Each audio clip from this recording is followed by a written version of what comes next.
Hi, I'm Tammy Greenberg, Senior Vice President for Business Development at the REB, and welcome to Radio on Main Street, the podcast all about radio.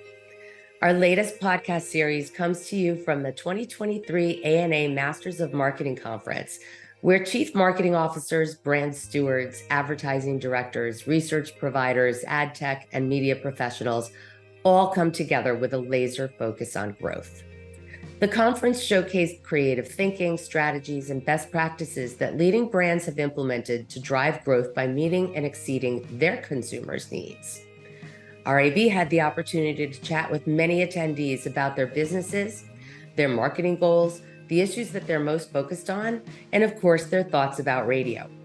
In our fifth episode of Radio on Main Street at the ANA Masters of Marketing, Erica Farber, President and CEO of the RAB, chats with my dear friend, David Matathia. David is head of strategy at Fitzco, and Fitzco is a fully integrated and independent agency based in Atlanta. Fitzco's secret sauce is to bring all of their disciplines, including strategy, creative, and media, together to collaboratively address challenges and objectives to create breakthrough solutions that have real-world impact. Of note, Fitzco is also a multi-year Radio Mercury Awards winning shop. Well, it's wonderful to see you again. You as well. It's been a while. It has been a while. And here we are at another ANA, and it's busy, and there's 2,300 people. That's it? Just 2,300 of our closest friends. That's it. Yeah. What are you hearing in the hallways this year? Gosh, I mean, so much. Lots of interesting discussion around, for me, a couple of things I'm taking away, lots of talk about how there's tons of data and not a lot of insight, which as a strategist hurts my heart and soul, but I think is a reality of not having a ton of time. I think we're all trying to get to things faster. And it's sometimes at the expense of the depth that we used to be able to sort of take the time to really craft and, hone things to get to something that was really interesting and pivotal. But I think the experts who've been on stage who are doing it well and who are, the people we all look up to in the agency are the ones that still hold the importance of insight and human truth and sort of hold it up as the thing that they sort of follow. Right. Heard a lot about consumer obsession and not losing sight of consumers and what they want and how we play meaningful roles in their lives and how we adapt to behaviors and build products and solutions around them. So it's kind of funny because it's kind of like what's old is new again. It's like a lot of the same tried and true things that we all know and hold dear but sometimes lose sight of. So in a interesting way, it's kind of reassuring to hear that the folks that are, again, doing it well and the sort of people we're celebrating on stage are just holding true to those principles and making sure that they're really doing things all around people. Tell us a little bit about Fitzco.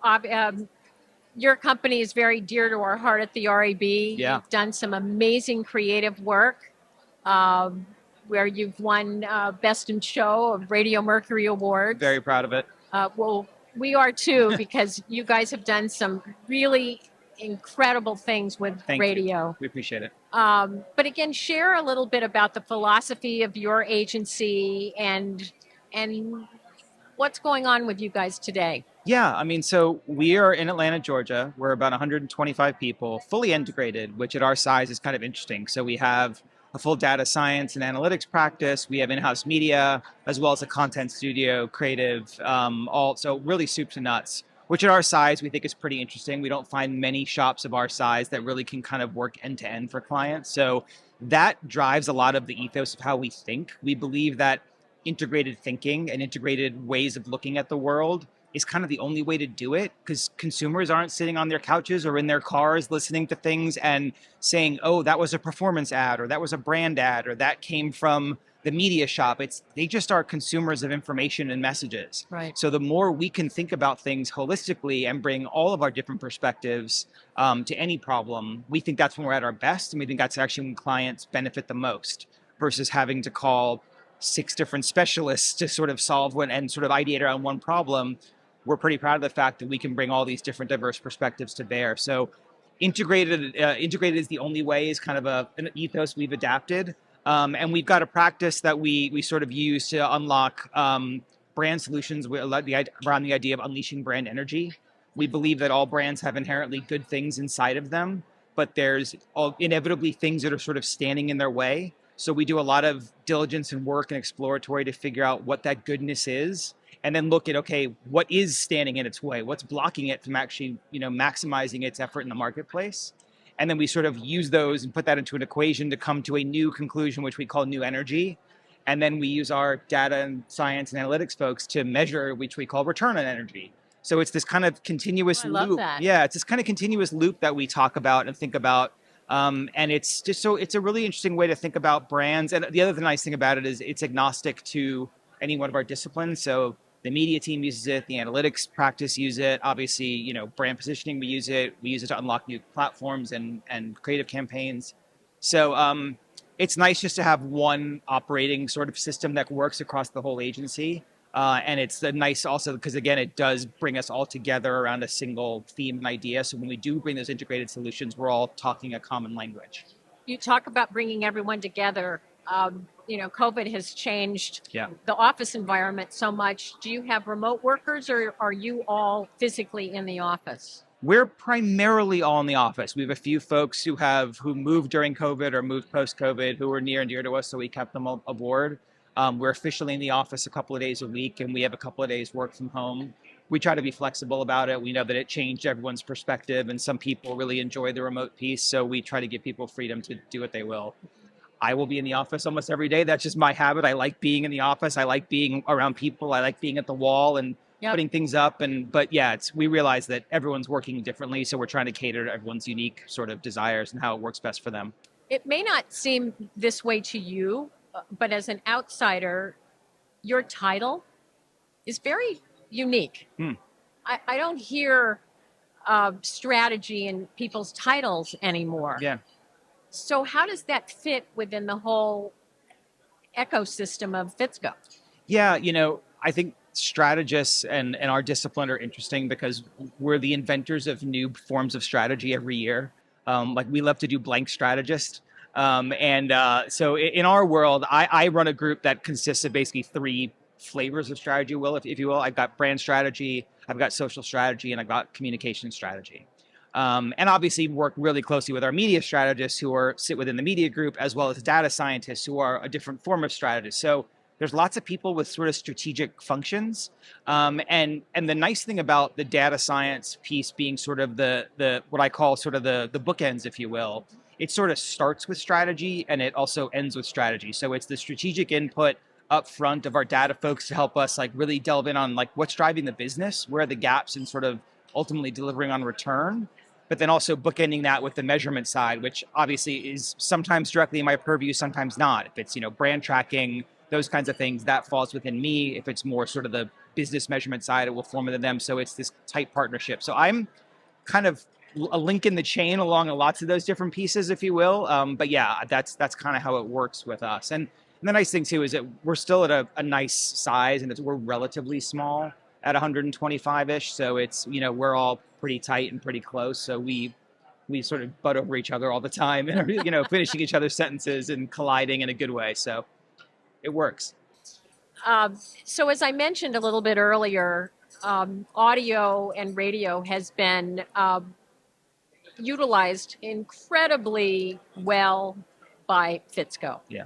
So from your perspective, especially from a strategy standpoint, where do you see audio and radio today?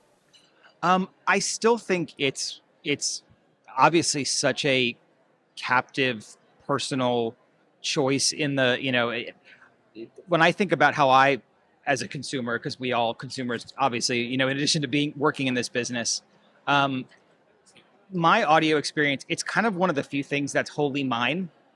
When I like the conditions of which I choose to listen to what I choose, like are often one of the few times where I really get to call all the shots.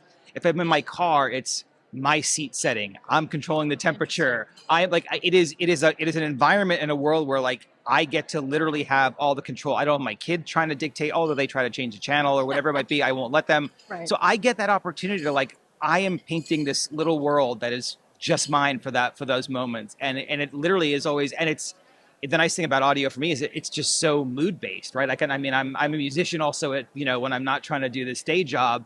So for me, it's like it's such an important part of me because it literally immediately can turn my mood. And so just to have that small moments of control where I have no other outside forces telling me what to do, how to be, how to act.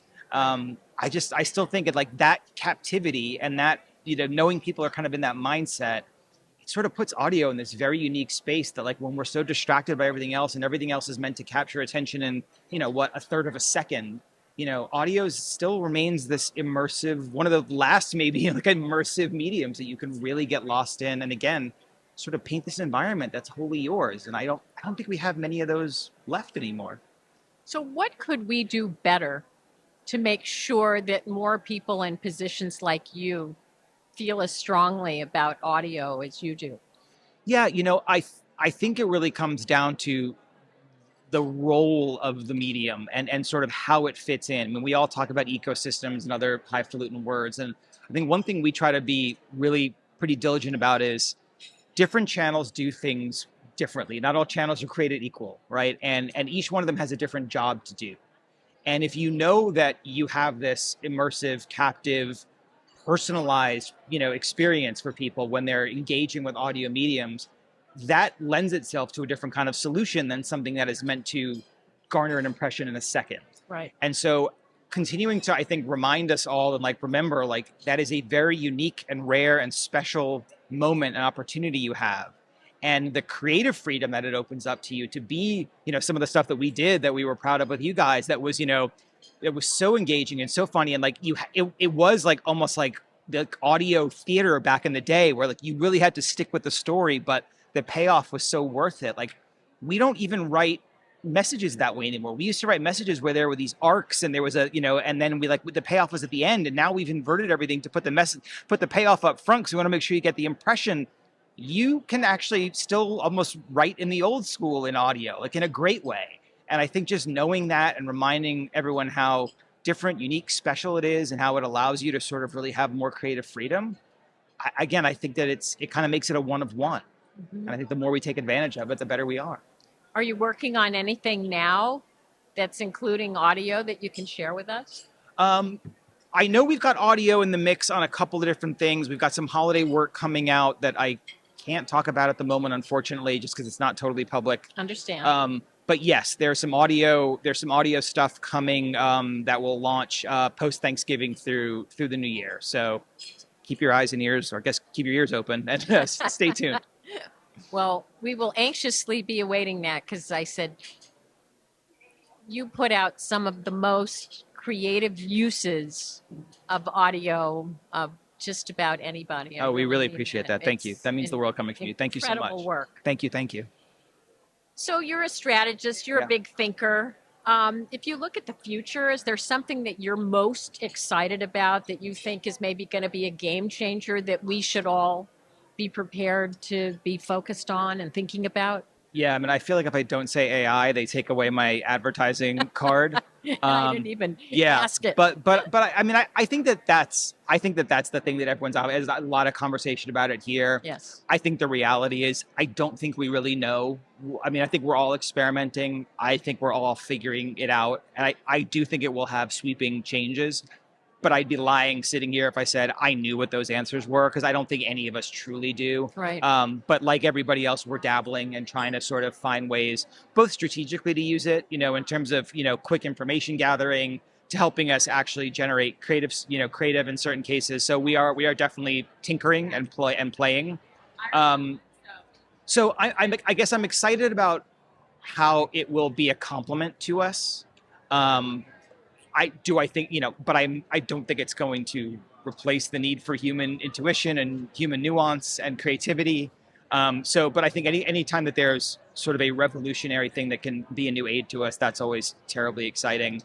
I think for me, the thing that has me most excited is also just like, the nice thing I love about the agency world is we're kind of constantly reinventing.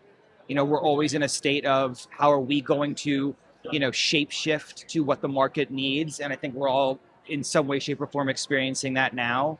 The need to generate higher volumes of content across many different types of environments, different screens, different audio formats, whatever it might be, and do it at speed and do it at scale. Like those things, kind of, if you throw them all in the mix, like they almost don't make sense. They're almost like diametrically opposed, but that's the remit that I think we're all getting from so many brands today. So trying to just figure out how to, you don't want to be, all things to all people, because you want to stay true to what we are as an agency. But at the same time, we have to find a way to be flexible in how we model ourselves and build ourselves to meet the needs of so many different brand challenges and brands of different size and category. So that's kind of what I get excited about, is like trying to keep up and trying to make sure that we can build different models and build those solutions regardless of what challenge might come our way. But I know that, we're a very different looking company today than we were 8 months ago. And in 8 months, we'll probably look very different again. And that can be a little scary and unsettling, but it's also, again, I think the thing that makes it super exciting. Well, with everything moving so fast, can you give us some advice? Most people don't like change. Yeah. And change is moving faster than ever before. You obviously embrace change.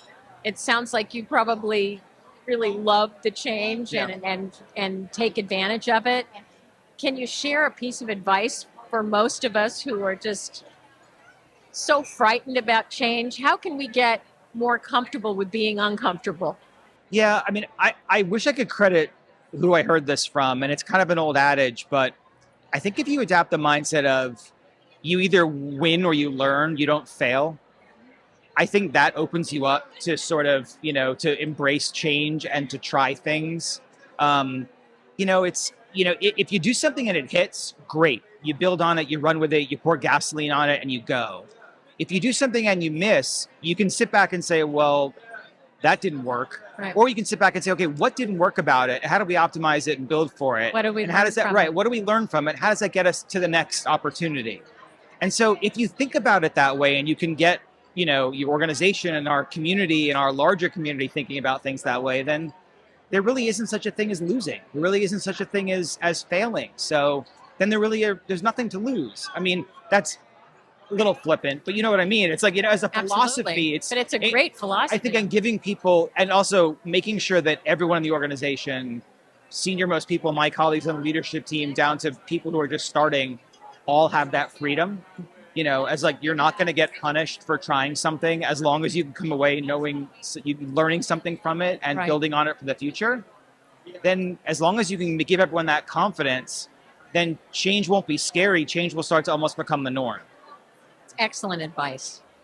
So our umbrella campaign, Yes. we talk about radio matters and radio works. If you could complete the sentence, radio matters because? Radio matters because it's uniquely yours. Radio is one, again, radio is what you want it to be, because you can find endless genres, you can find endless ways to engage. It's a choose your own adventure world, which is great. And sometimes now, when so much of the messaging is kind of forced upon us, and yes, we have a skip button, but it's crammed down our throats so often. And I think radio is choice. And that is really powerful and interesting. And again, I think it gives you a very different kind of opportunity than you do with some other types of content we're generating. And radio works because?